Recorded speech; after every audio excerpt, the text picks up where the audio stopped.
The mother of the men accused of carrying out the Boston Marathon bombings has said her children had nothing to do with it. In her first TV interview, Zubeidat Tsarnaeva told Channel 4 News that both were set up and both were being closely monitored by the FBI. Their father said he'll go to America to fight the charges laid against them. Here's our Foreign Affairs correspondent, Jonathan Miller.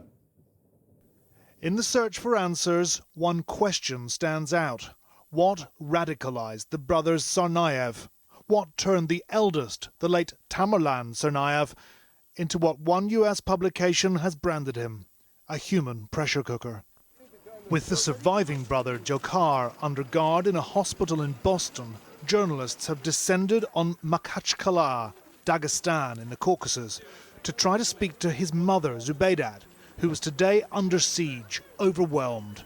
Speaking to Channel 4 News, though, in her first TV interview, she protested her two boys' innocence. What happened is a terrible thing, but I know that my kids have nothing to do with this. I know it. I am mother. I know my kids. I know my kids. My kids would never get involved into anything like that. And so I really, there is no reason.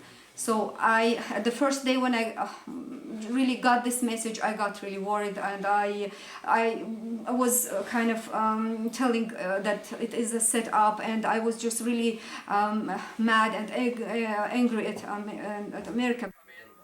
She and her husband, Anzor, an ethnic Chechen, spent 10 years in Cambridge, Massachusetts with their 2 sons and 2 daughters. Anzor convinced that the FBI's got it wrong, blaming the bombs on Tamerlan and Dzhokhar. I'm planning to go to America and fight for justice, hire lawyers, talk to the press and reach the truth. Only the truth. Because if this is going to continue, it will end badly for the American people. If my sons are going to be shot without reason. What happened in Boston was certainly a big tragedy for all humankind. People died. There were lots of wounded. I'd like to say that in this problem, my children have been dragged in. Innocent, absolutely not proven. I have lots of questions for the FBI and the police. Anzor Tsarnaev repeated his assertion that Tamerlan had phoned his mother last week and told her that a US security agent had called him and said he was suspected of carrying out the bombing. The boy's father described how Tamerlan had been on the FBI's radar for ages. A year and a half ago, around 2011, they came to our home, 2 young people from Boston. They said they wanted to talk to my son. They came in, we sat down in the kitchen, them and us. They said, we're doing preventative work. We check out all the young people. They said how they live, what they do, what intentions are for the future. They also said that here in Boston, we don't want our children to be blown up in the streets. That's their words. We want our children to be safe, they said. Was Tamerlan present, he's asked?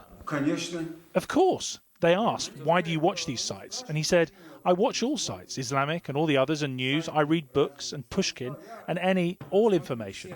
It's out there, so I read it. It's interesting. But both mother and father go further, claiming they'd had several FBI visits. Yeah, they were monitoring him, and I know that because I used to talk to them. They used to come to our house 2-3 times.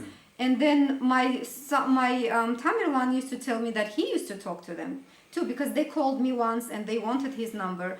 And then, well, at such moments I used to get really worried because, it is my kids and it's mother again. So, and then when the FBI agent called me back, he asked me, do you think that your Tamerlan could get involved into some kind of organization, like radical organization, probably he was meaning. And at that time, because they told me that they controlled they saw whatever he was reading. So I said, no. But if Tamerlan and Dzhokhar Tsarnaev did plant the marathon bombs, their mother's assessment's as wrong as the FBI's clearly was. Was there a fatal intelligence failure? Well, if Tamerlan was indeed on the FBI's radar, and if they'd been warned by the Russians about him 2 years ago, why didn't the FBI think to add 2 and 2 when they published these pictures last week, asking if anyone out there had any idea who these 2 men were?